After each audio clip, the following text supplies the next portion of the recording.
"You will not speak unless spoken to," the Duke of Ravenwood said, and he did not trouble to look at her while he said it. He stood at the cold hearth of the bridal chamber, with a glass of untouched wine in his hand, storm-gray eyes fixed on the dead grate as though the ashes there had wronged him. His new wife stood 3 steps inside the door in her dove-gray traveling gown, and she let his words settle over her like fine ash from a fire not yet out. She did not flinch. She had learned 4 years ago that flinching was a language the cruel could read, and on the night a house burned down around her father, she had decided to give the world no more of her language than she chose. So she crossed to the writing table by the window, where a branch of fresh candles burned and a standish waited with the ink already mixed, and she drew off one glove and she took up the pen. The nib touched the paper with a small dry sound as loud, in that silent room, as a struck match. She wrote one line, blotted it, lifted the sheet, and turned it toward him so the candlelight fell across her hand. The Duke turned to tell her he had not given her leave to move, and the reprimand died in his throat. "I have not spoken in 4 years, Your Grace," the line read. "I did not intend to begin tonight. You need not have troubled yourself with the instruction. You can hear me," he said slowly. "You understand every word." She inclined her head. "Once, they told me you were simple. They told me you were a gray nothing who could not follow a conversation, let alone hold one. They tell you a great many things, I imagine," she wrote, and turned it. "How many of them have proven true?" He read it, and read it again. A man reputed the coldest and most sought creature in London, who had made 3 great heiresses weep without once raising his voice, found he could not look away from the small, even hand that had written those words. Not enough of them, he admitted. Not lately. He set down the paper, set down the wine, and crossed the room to her. He was very tall, and the candlelight found nothing soft in his face, and yet his eyes, when they came to hers, were not the eyes of a cold man, but those of someone who has heard a sound in an empty house. "Say something," he said. "In ink, then, since that is your tongue. Say the truest thing you can, and I will know at once whether they have lied to me about my own wife." She wrote. She turned it. "The truest thing I can tell you, Your Grace, is that you did not want a wife at all. You wanted a silence, and you are angry to discover that you have married a mind instead." "God," said Ravenwood softly, almost to himself, "they have no notion of what they have given me." He did not know it yet, but neither had he. Her name was Cordelia Wren, though the Ton had stopped saying it with respect 4 years past, on the night a fire took the townhouse on Half Moon Street and took her father with it. "They will have told you 2 things about me," she wrote for him, that first night, when he asked how she had come to be so. "Both are false. Which would you like corrected first, Your Grace?" "Both," he said, "in order. They say a careless candle began the blaze. It did not. I watched the flames start in the wrong room entirely, behind a door that had been locked from the outside. I have never told a living soul that, because a mute woman who accuses a house of murder is only a madwoman with a slate. And they say grief struck me dumb and simple. It did not. I looked at the world after that night and found I had nothing I wished to say to it. There is a difference, though no one has ever cared to learn it. Silence that is done to you is an affliction. Silence you choose is a fortress. I have been living in a fortress for 4 years and calling it a grave, so that no one would try to take it from me." He read that line 3 times. "And the case at your wrist? I went into the fire once, to reach him. I came out with him dead, and this saved." Her hand touched the scarred silver at the ribbon. "A pencil case, no longer than my finger. The heat blackened one corner. I have never had it polished.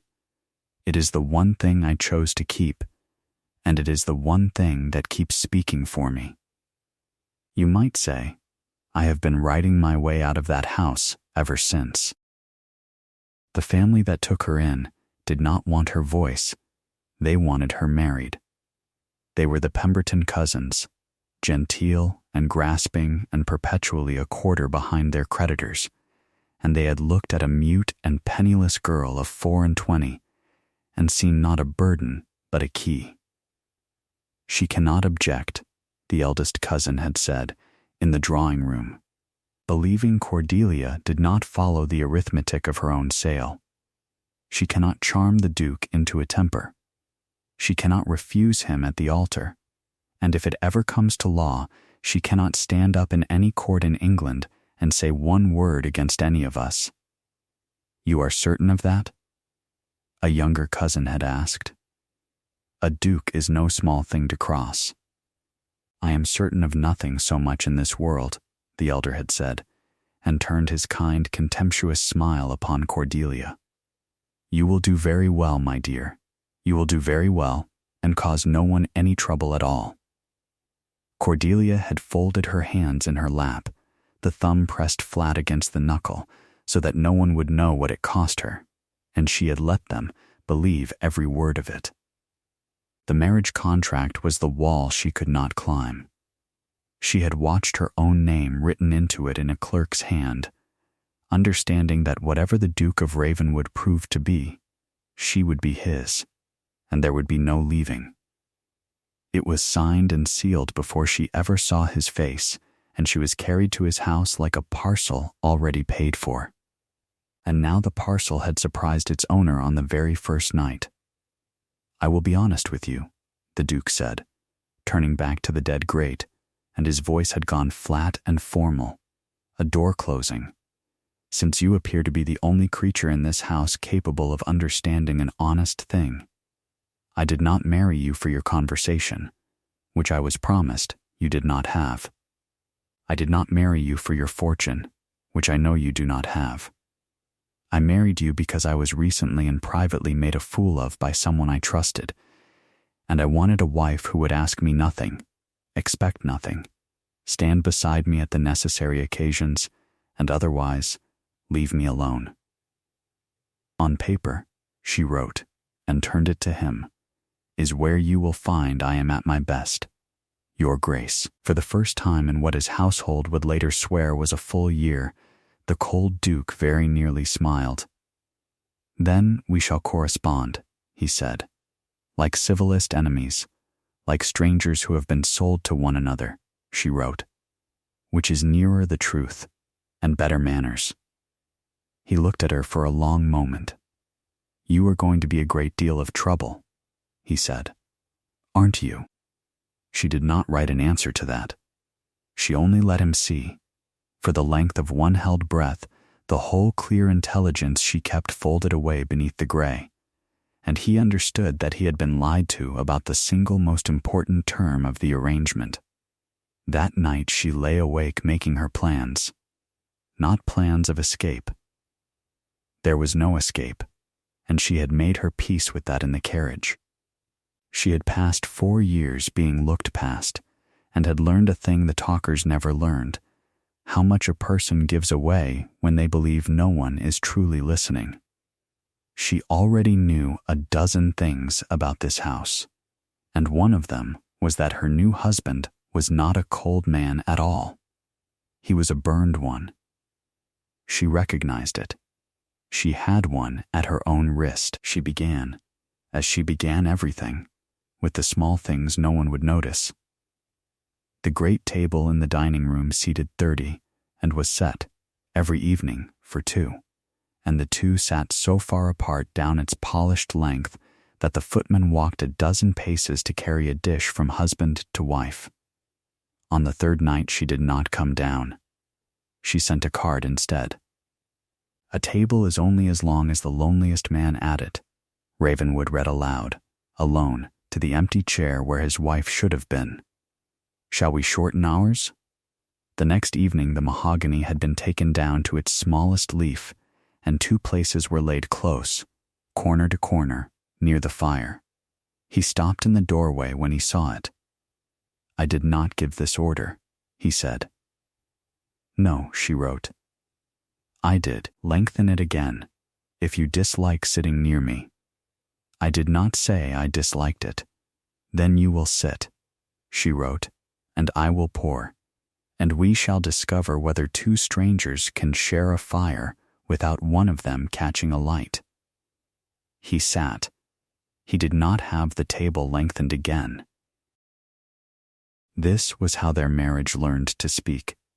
Not in words across a room, but in ink slid across a corner of a table, in cards folded and passed and unfolded, in a hand so clear and unafraid that within a fortnight her husband caught himself watching the door of every room for the small gray figure who would enter it, say nothing, and change everything.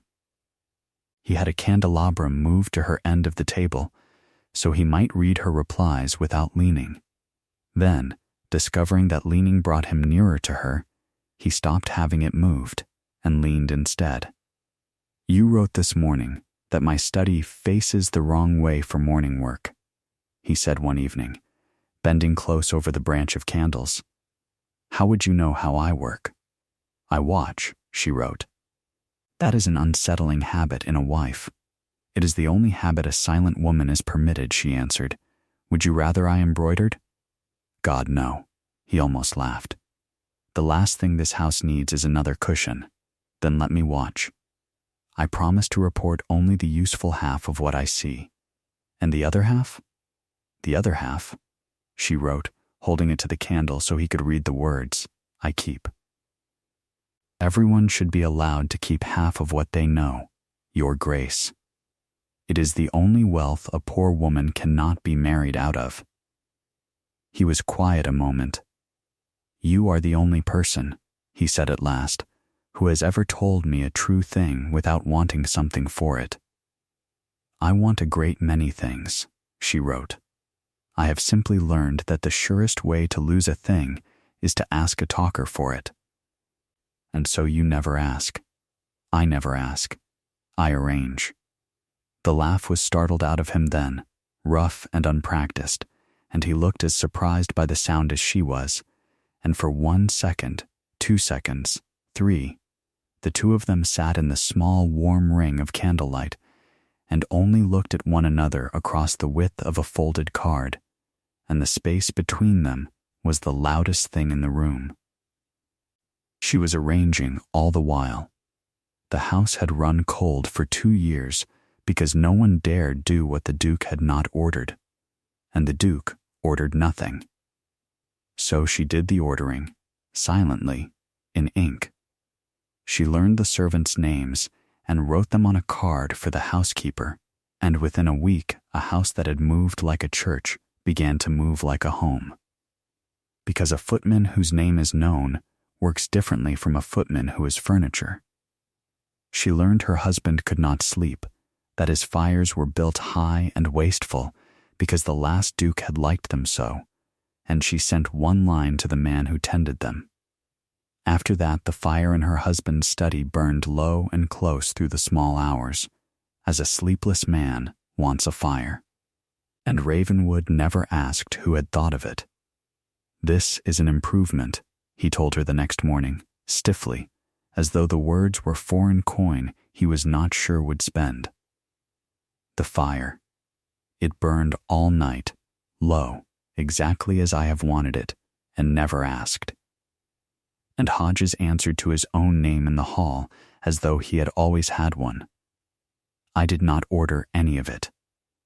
"I have made no changes I will admit to," she wrote back. "You are impossible," he said, though there was no heat in it. "A man cannot thank a woman for a kindness she refuses to have done. Then do not thank me," she wrote. "Thank the fire. It is the fire that keeps you warm, Your Grace, not I. I only whispered to it, and does the fire take instruction from you as readily as the rest of my household seems to?" "Everything in this house takes instruction from me," she wrote, and let him read the small dry humor in it. It simply does not know yet that it has been instructed. That is the art of it. A loud woman gives orders. A quiet one gives suggestions to people who believe, afterward, that they thought of it themselves. You will find it a far more comfortable way to be governed. I am being governed, he repeated, and she watched the idea sit down in him and, to his evident surprise, make itself at home. By a wife I was assured could not so much as ring for tea. You were assured wrongly about a good deal, she wrote. You are only now beginning to count how much.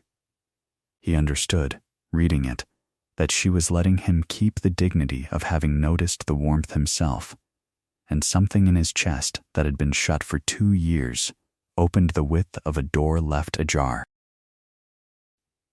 They fell, by degrees, into a habit of an evening. He would read to her from whatever lay on his desk, and she would answer in ink, and he took to reading her answers aloud into the room before he replied to them, as though hearing her words in his own voice brought her a half-step nearer. You have crossed out a line here, he said one night, tilting her card to the candle. You have written, and then struck through, some men mistake a quiet woman for an empty one. Why strike it? Because it was unkind, she wrote, and true, and I was not certain you had earned the second half of that sentence yet. And have I earned it now? You are reading my crossings out aloud to me by candlelight, Your Grace. No unkind man has ever done such a thing. Yes, you have earned it. Then say the rest. What is it a quiet woman knows that the loud ones miss? Everything, she wrote. We know who lies, because a liar cannot bear a silence and rushes to fill it. We know who is cruel, because cruelty performs for an audience and forgets the furniture is listening. We know who is afraid, because the frightened talk of anything but the thing they fear. You, for instance, have not once said the name of the woman who wronged you, though you circle her all evening like a moth a dark window. He was quiet a long moment. That is either the most comforting thing anyone has said to me in a year, he said, or the most unsettling. I have not decided which. It is both, she wrote. The best things usually are. You will grow used to it. Will I? You have grown used to a shortened table, a warm study, a wife who talks back in ink, and a house that knows its own servants' names. A month ago you would have called every one of those an impertinence. Now you sit and wait for the next card, as though I were a book you had not finished. I should say, Your Grace, that you grow used to things remarkably fast, for a man who insists he cannot change. You are laughing at me, he said, in ink. I can hear it perfectly well. I am, she wrote. It is the last laugh I have left. I am glad it still works on someone worth the spending of it. He held her gaze across the small warm corner of the table, and whatever he had meant to say next, he did not say. And the silence that followed was not the cold silence of the house she had come to, but a different thing entirely. A silence two people make together and are in no hurry to break. She learned other things too, the things a silent woman learns. She learned that her husband had a cousin. His name was Julian Price, and he came too often and smiled too easily and called Ravenwood cause in a voice like warm oil. He was the heir presumptive to the dukedom, which meant that until his cousin got a son, everything Ravenwood owned would one day be his. Cordelia disliked him inside the first minute, and she had learned to trust that first minute above all the minutes after it, because it formed before the talker had arranged his face. She is a sweet creature, cause, Price told her husband once, not quite quietly enough, patting Cordelia's hand as he took his leave. A great mercy she cannot understand the half of what's said around her, eh? A wife like that is a comfort to a private man. No opinions to manage. No tongue to run to the papers. Mind your own tongue, Julian, Ravenwood said coolly. I mean only kindness, cause. Only kindness. And he smiled the warm oil smile at Cordelia, loud and slow and gentle, as though her silence were a deafness, and her deafness a foolishness.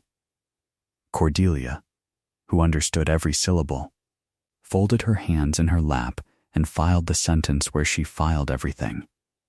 She began to watch Julian Price as she had once watched a locked door with fire behind it. He came on the days the post came. He spent long hours in her husband's study when her husband was out, and wrote a great deal for a man with nothing to do. He practiced.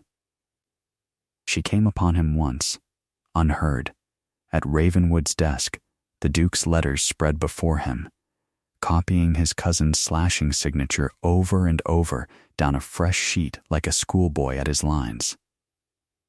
He covered it smoothly when he heard the door. Only leaving your husband a note, my dear, he said. You'll see he gets it? She gave him the sweet, empty smile he expected, took the folded note and carried it to the fire, and did not put it in. That night she wrote nothing to Ravenwood about it. She had learned that a thing said too soon is a thing wasted. But from that night she kept her own account, in her own hand, in a small book she stored in the drawer beside her one saved thing. Every letter Julian Price touched, every hour he spent alone with the Duke's papers, every debt she heard whispered of him in the corners where whisperers assumed she could not hear. She was very good at accounts. She had been keeping them, silently, for 4 years. Once, waiting together for her husband to come down, Price made the mistake of talking to her as men talk to a shut door. She had a card and pencil out, and she wrote as he spoke, and he found it charming. The poor dumb creature scribbling away, and he leaned close to read her scrawl with the indulgence of a man humoring a child. You keep accounts? He said, delighted. Little sums? How very sweet. My cousin has married himself a clerk. I keep whatever is worth keeping, she had written. Debts?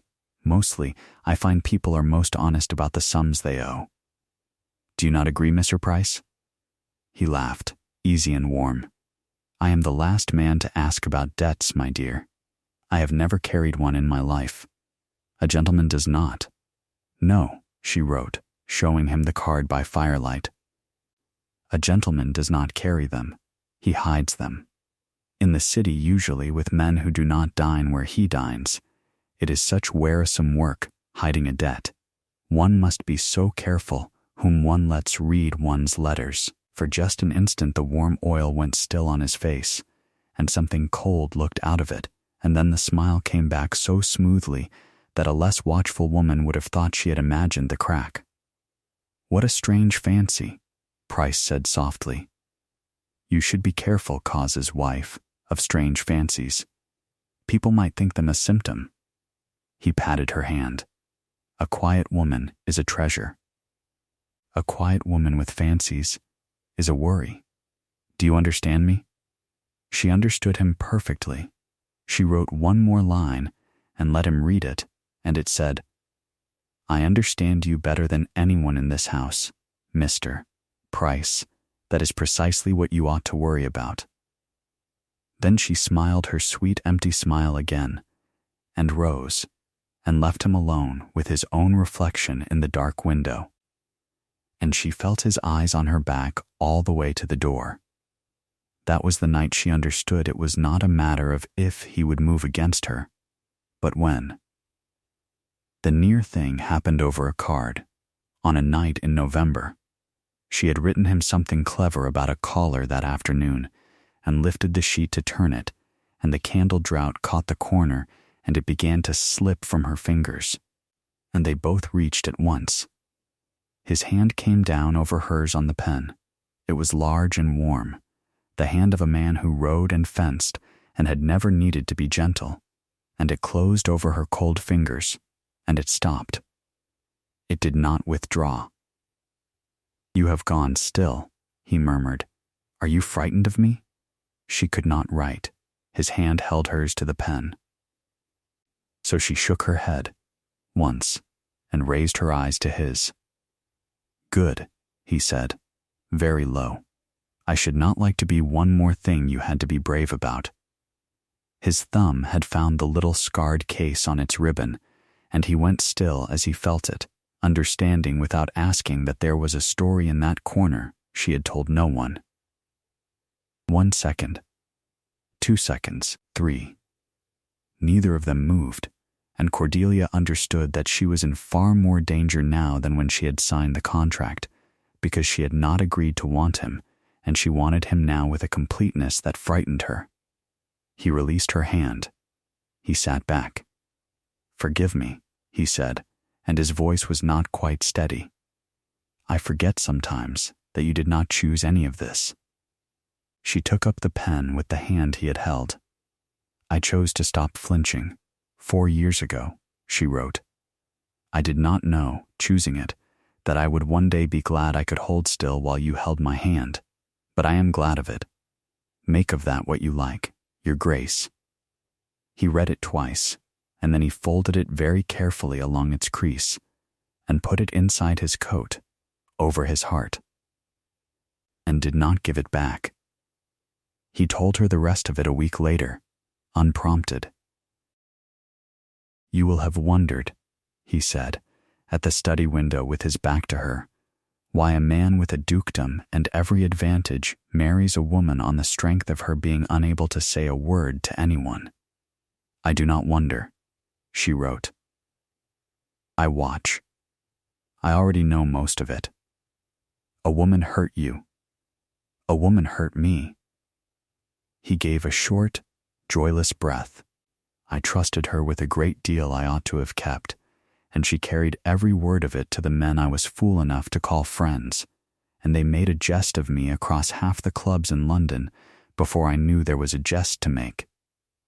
After that, I could not bear the sound of a woman's confidence.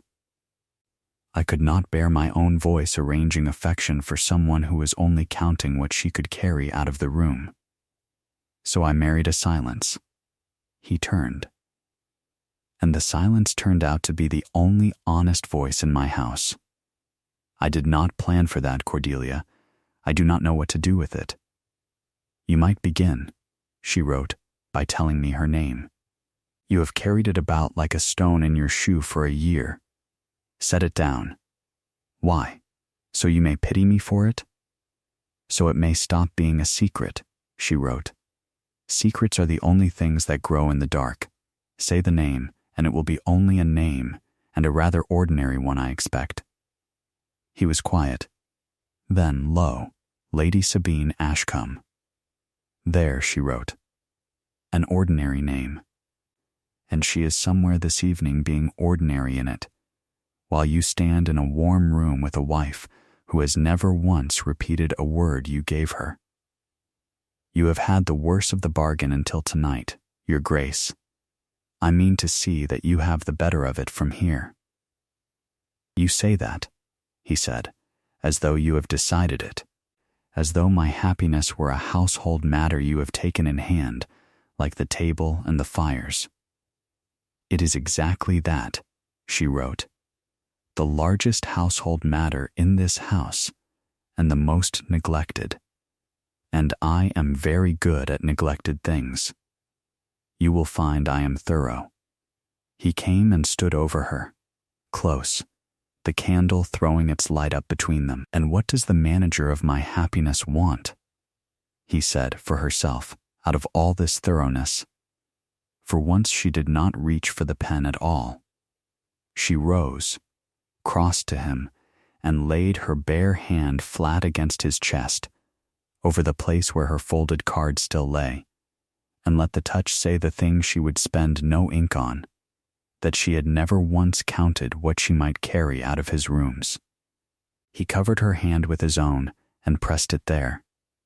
When I learn to trust a thing again, he said, lo, I should like it to be you.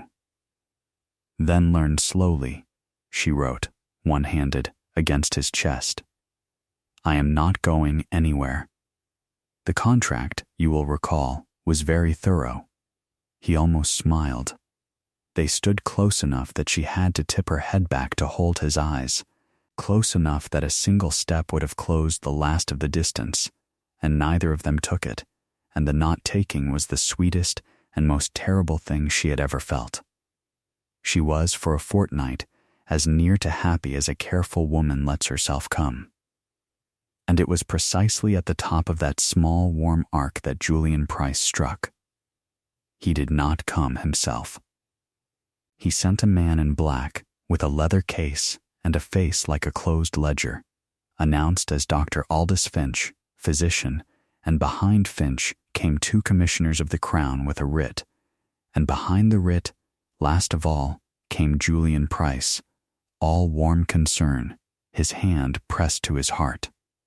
"Cause," he said, "I would give my right arm not to be the man who brings this to your door." "Then keep your arm and take yourself off," Ravenwood said. "What is this? A duty I cannot in conscience set aside. God knows I have set it aside as long as any man could." Price turned his sorrowing face on Cordelia. "It is the poor creature herself I grieve for, Cause. It cannot be right to let a woman of unsound mind stand as Duchess of Ravenwood, to sign in your name, to bear an heir to your title. It is not kind to her, and it is not safe for the line. So, I have been obliged, you will never know the cost to petition for a commission de lunatico inquirendo, to inquire, before the proper authorities, whether her grace is compos mentis. If she is found otherwise, the marriage is voidable, and the poor mute soul may be cared for, quietly, far from a life she was never fit for." The room went very still. Cordelia understood the whole clean cruelty of it faster than her husband did. A wife declared of unsound mind could be set aside, her marriage unmade, herself shut away in some genteel, quiet house at the family's discretion, and her written word, the only voice she owned, would be worth nothing in law, for the law does not read the letters of the mad. With the marriage void and no heir got, the dukedom would run, one death away, into the hands of a man drowning so deep in secret debt that only a dukedom could pull him out. "You have a physician's opinion," Ravenwood said, ice in every syllable. "Bought, I do not doubt, for the price of Finch's next quarter. I have more than an opinion, Cause," and here Price drew from his own coat a folded letter. And his hand trembled as he did it, and Cordelia noted that the trembling was the only true thing about him, because a forger's hand shakes when the forgery is laid down. "I have this. It grieves me past speaking. It is in your hand, Cause I would know your hand anywhere. Written in a low hour, I think, when you first understood what you had married. You renounce her here. You call her, in your own words, an affliction fastened on you by grasping relations. You say you would be quit of her by any lawful means." Ravenwood took the letter. He read it, and Cordelia, watching his face, saw the single thing that could ruin them. Doubt. Not doubt of her doubt of himself, the terrible doubt of a man already gulled once before, who has learned to trust nothing, least of all the low hours he cannot quite remember. "This is my hand," he said, very quietly. "It is not," she wrote, and pushed it into his sight. "Cordelia, it is my hand. I do not." His jaw worked. "There were nights, in those first weeks, when I did not much care what became of either of us. I cannot swear to you I did not write it. You did not write it," she wrote. "I can prove it. Not to you. To the whole room." "The commission sits at the week's end," said the elder commissioner, not unkindly. "Saturday, at the assembly rooms, that the finding may be public and beyond dispute, as her grace's rank requires. The Duchess may be examined before witnesses. She may be represented. She may not, of course, testify on her own behalf." He glanced at Cordelia with a pity worse than contempt, being as she is. 5 days. A ruling of unsound mind, an annulment, her ruin and his humiliation, all before the whole assembled town, and a wife who by every law in England could not speak a single word to stop it. Price bowed himself out, grieving, to the door. At the door he paused and looked back at Cordelia, and for one instant, when he was sure his cousin could not see it, the grief slid off his face like a dropped mask, and beneath it was the flat, cold triumph of a man who has arranged everything and left the other player no move. He smiled at her the real smile, and it said, as plainly as speech, "You cannot even tell him. You have no voice, you poor dumb thing, and I have taken the only thing you had." Cordelia folded her hands, the thumb pressed flat, and gave him nothing at all. For Julian Price had made one mistake, the same mistake the whole talking world had made for 4 years. He believed a woman who did not speak could not answer. And she had, in the drawer beside the scarred silver case, a small book full of the truth and 5 days to teach him what she could do with a pen. Her husband came to her door that night. He did not knock. A man does not knock at his own wife's door, yet he stood on the threshold as though he might need her leave, the forged letter in his hand. "Tell me it is a lie," he said. "You need not write it fair. One word. Nod. Shake your head. Anything. Tell me I did not write this." "You did not," she wrote. "I do not remember writing it." "But I told you. There were low hours you did not." She wrote again, larger. "Look at me. I have never once lied to you, in ink or otherwise. Have I?" "No," he admitted. "You have not. Then hear the only thing I will ask of you. Trust me for 5 days. Say nothing to anyone. Let them all go on believing I am a silence. It is the last time that belief will ever be of use to me." He looked at her a long time. Here stood a man who had sworn never again to put his trust into a pair of hands that were not his own, being asked to do exactly that, upon nothing but a written word, and the memory of a palm laid over his heart. 5 days, he said at last, and then, whatever they find, I will stand up in that room and tell them what I have chosen, and let them make of it what they like. Do not choose me on Saturday because you pity me, she wrote quickly. Choose me because I am right. It will mean more to us both. I have never once pitied you, he said. I have not had the leisure. I have been too busy being afraid of you.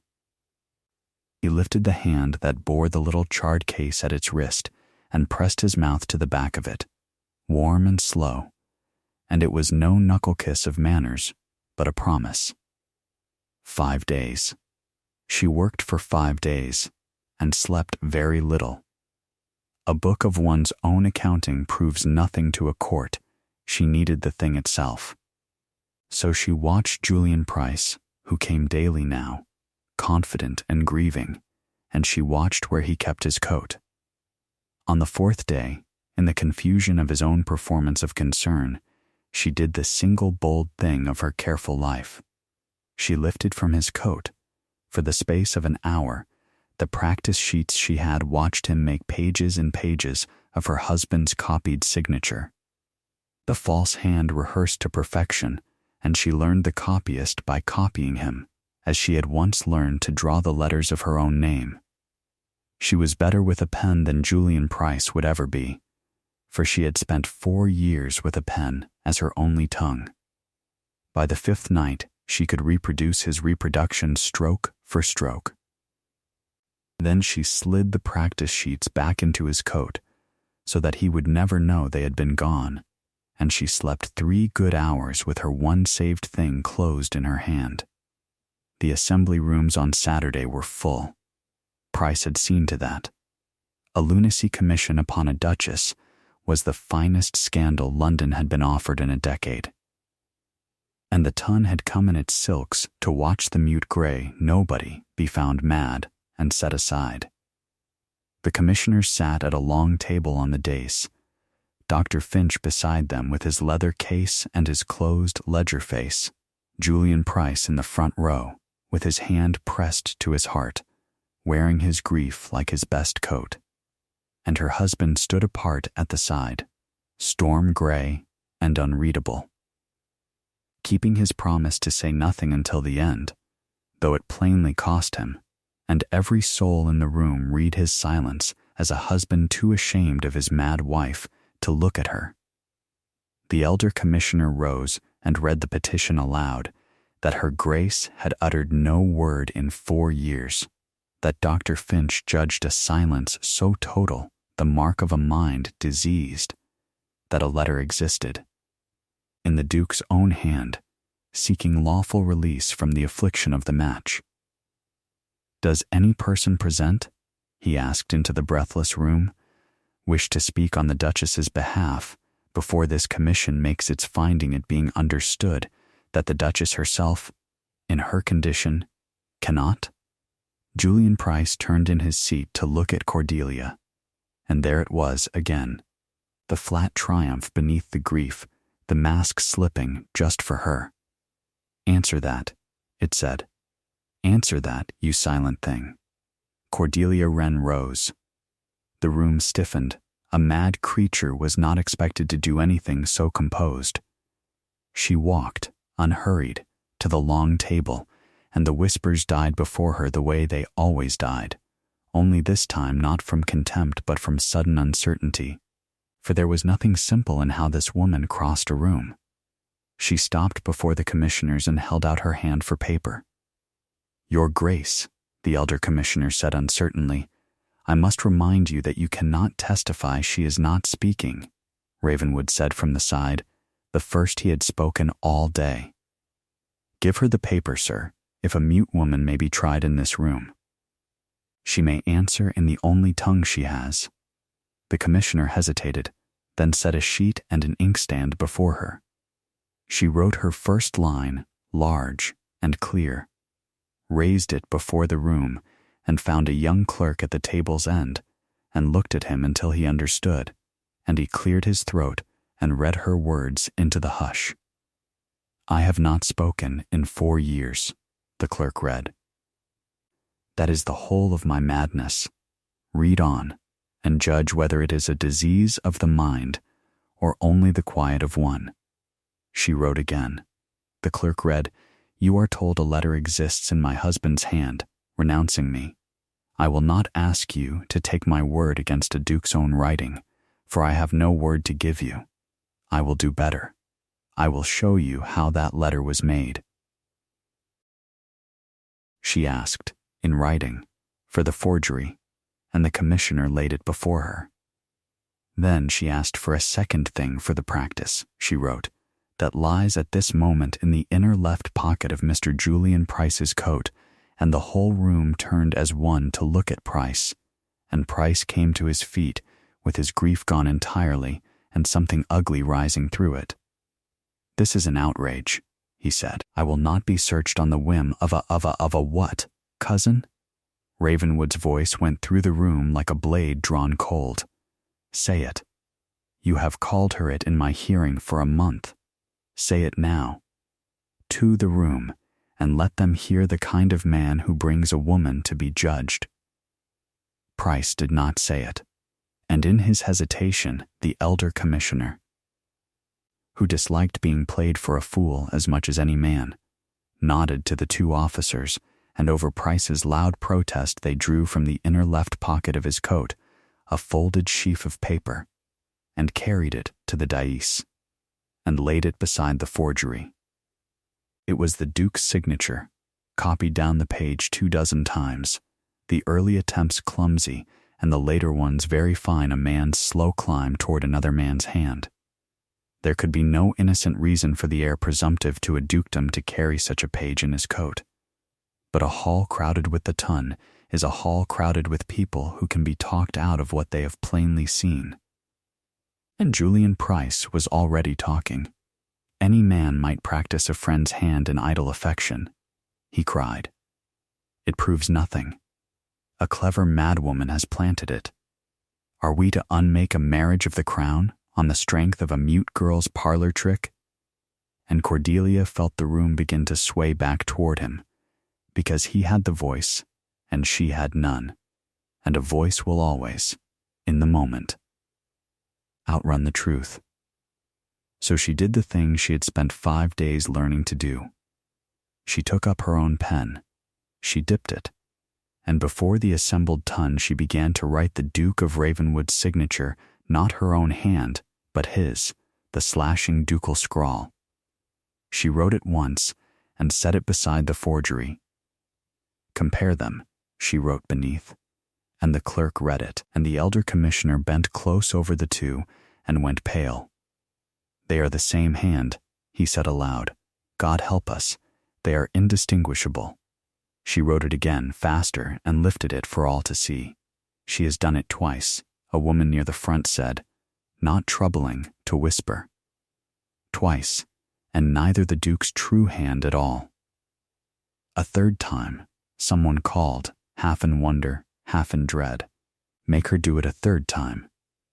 She wrote it a third time and a fourth, reproducing stroke for stroke the exact forgery that lay upon the table, and the room understood slowly, and then all at once. "Then it can be learned," the commissioner said heavily, into the hush. "Any hand steady enough can be schooled to it. Which means the letter proves nothing whatever against his grace, and everything against whoever else in this room troubled to learn the trick." His eyes went, with the whole of the rooms, to Julian Price. Then, while she had them, she reached the last of it. She drew from her breast a small folded leaf, torn from her own silent book, and laid it flat where the room could see, and wrote one line beneath it for the clerk. "Read what is written on that page," the clerk read for her. "Read the sums, and to whom they are owed." "I will not," Price said. "It is private. It is nothing to do with read it," said the commissioner. The clerk obeyed, his voice climbing as he went, the moneylenders in the city, the markers held against Julian Price's name, sum on sum on sum. A ruin so deep that only a dukedom could ever have covered it. 6 months I have kept that account, Cordelia wrote, her words carried on into a silence now entirely hers, while he patted my hand and called me his idea of a safe and useful wife. Ask him why a man that far in debt would need his cousin to die without a son. Ask him, and watch him fail to answer with the voice he was so sure I did not have. She took up her pen one last time and gave the clerk a final line. "The man who forged this letter is not my husband. He is the man who needs my husband to die without a son. His name is Julian Price. Here are his debts. There is his practice, and this is the truth, written by the only honest hand left in this room." For the length of 3 slow heartbeats, no one in the assembly rooms breathed. Then Julian Price broke. He did what a talker always does when the talking stops working. He lunged for the papers, to snatch them, to tear them, and the 2 commissioners caught him by the arms, and he was shouting now, all the warm oil gone. "They are forged. She is mad." A madwoman cannot what, Julian?" Ravenwood said. "Keep a book of your debts for 6 months while you patted her hand and called her a comfort to a private man? Learn your forgery better than you learned it yourself? Say, before all these witnesses, the one thing that unmakes you without uttering a single word?" He looked around the room. "The only man in this hall who has lost the power of reasoned speech is my cousin. My wife never lost hers. She was keeping it, in ink, for 4 years, for exactly this, and her husband crossed the floor to her. He came through the parting crowd and stopped before his wife, and he made no effort to lower his voice, because the whole point of it now was that they should hear. I was told," he said, "that I had married a silence. I was told I had chosen a woman who could not charm me, nor cross me, nor speak a word against any man. They were wrong on every count, and I thank God for it. Do you hear me?" He turned, once, to the room. There was no silence in this marriage. I married the truest voice in my house, and the sharpest mind in it. And I would choose her again this instant, before all of you, knowing everything, wanting nothing else in the world. "You need not," Cordelia wrote, her hand not quite steady as she showed him the line. "You have won already. I did not do this to be chosen. I did it to be believed." "I know why you did it," he said. "That is precisely why I am choosing you. Not to rescue you, you have plainly no need of rescue. You have just routed a hall of your betters with a pen and a torn page. I am choosing you because I have spent a year learning that everything worth having in my life came into it the day they sold me a wife who could not object." He took the hand that bore the fire black and silver and held it up so the room could see the two of them joined. "I chose her when they swore she was nothing. I choose her now that you have all watched her prove she is everything. And I mean to go on choosing her publicly, lawfully, and without one word of apology every day I am given, so long as she will keep a burned old fool who was too afraid of her to say so until this afternoon." "Then let the room hear my half of it," she wrote, and held it high enough for the nearest of them to read aloud. "I was not chosen tonight. I chose. I chose to keep still while he held my hand, and to keep his secrets, and to keep this account, and to walk into this hall and take up a pen instead of crumbling. Write that down beside his Grace's words, and let it stand. He chose me. I chose him. There is no annulling a thing two people have chosen twice." Cordelia did not write him another answer. She had a better one. She lifted his hand to her own lips, as he had once lifted hers, and pressed her mouth to it, once, warm and sure a promise for a promise, and the whole Guildhall saw the mute Duchess give her husband the only kind of yes she owned, worth more than any spoken vow. For everyone present knew what her silence had cost and what it had just bought. Then he bent his head and kissed her, unhurried, before the assembled ton, and the whispering fans went still. "Take him out," the elder commissioner said, "of Julian Price," and they took him out, still shouting that it was forged, and no one at all was listening, for the room had found a far better tale to carry home. The silent one had won. The silent one had been chosen. The commission did not find the Duchess of Ravenwood of unsound mind. It found, instead, that it had a great deal to inquire into concerning Mr. Julian Price, and it began that very afternoon. A year on, the house on the square was not the house it had been. The great table that once seated two people a dozen paces apart was never lengthened again. It stayed small and close and near the fire, and there were often more than two at it now. "You have filled my house with people," Ravenwood observed one evening, not complaining. "I married you to be left alone, you will recall." "You married me to be safe," she wrote. "It is not the same thing, though lonely men confuse the two. You are safe now. You may therefore afford a little company. And if I would rather have only yours, then you shall have only mine," she wrote, "on the evenings you ask for it plainly.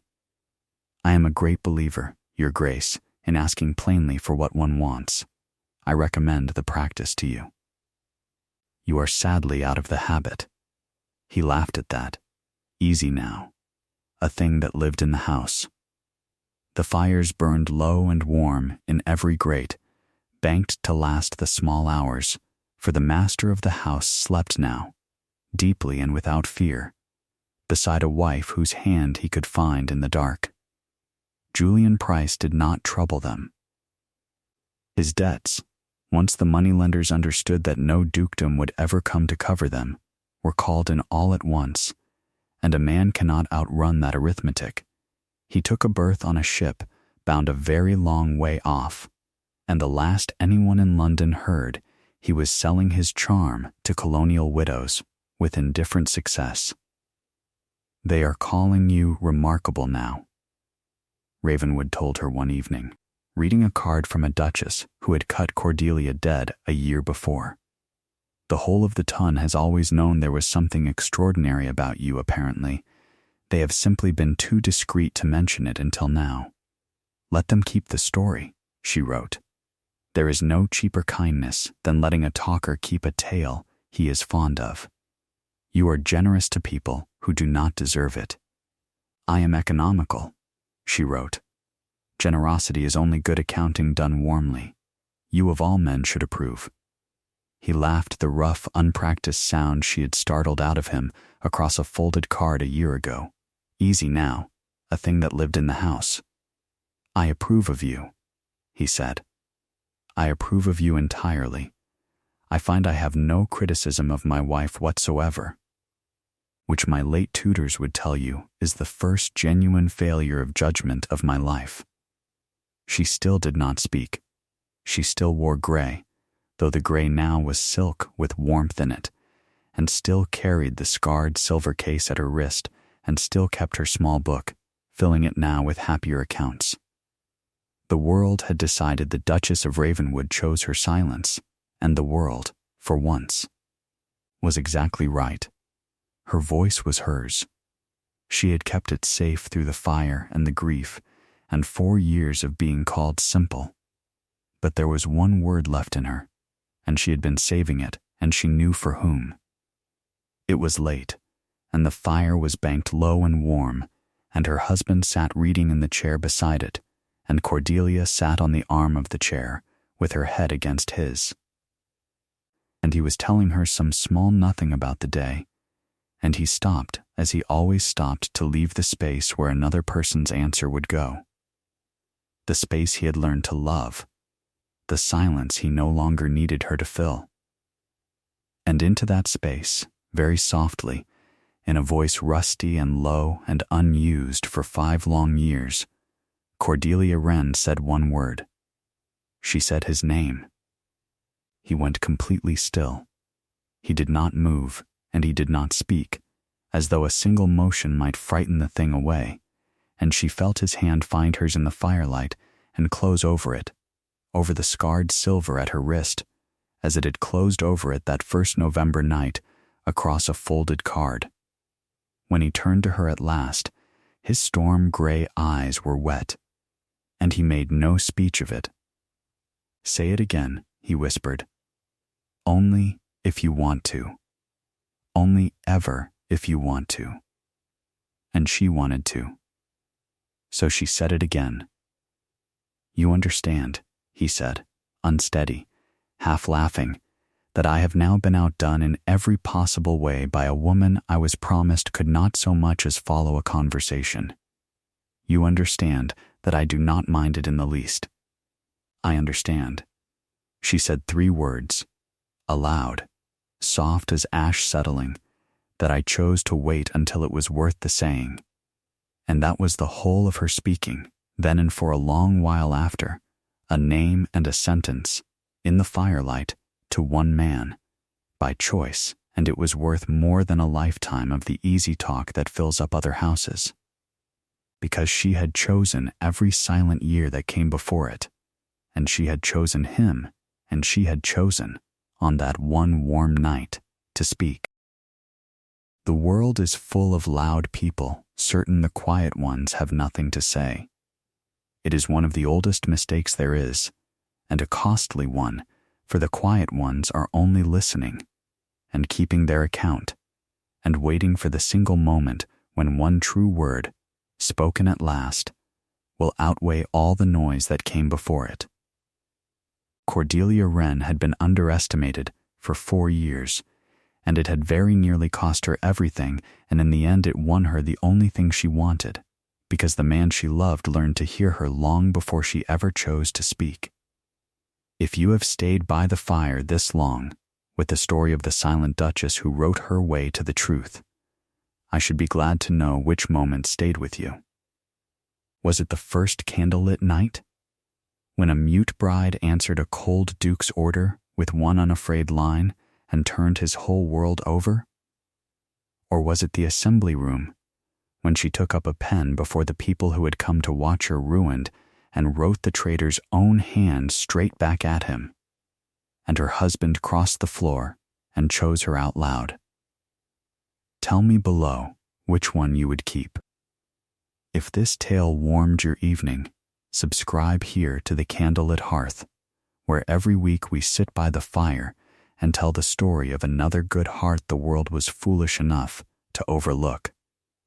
Stay a while, keep the fire company, and I will see you by the hearth again very soon.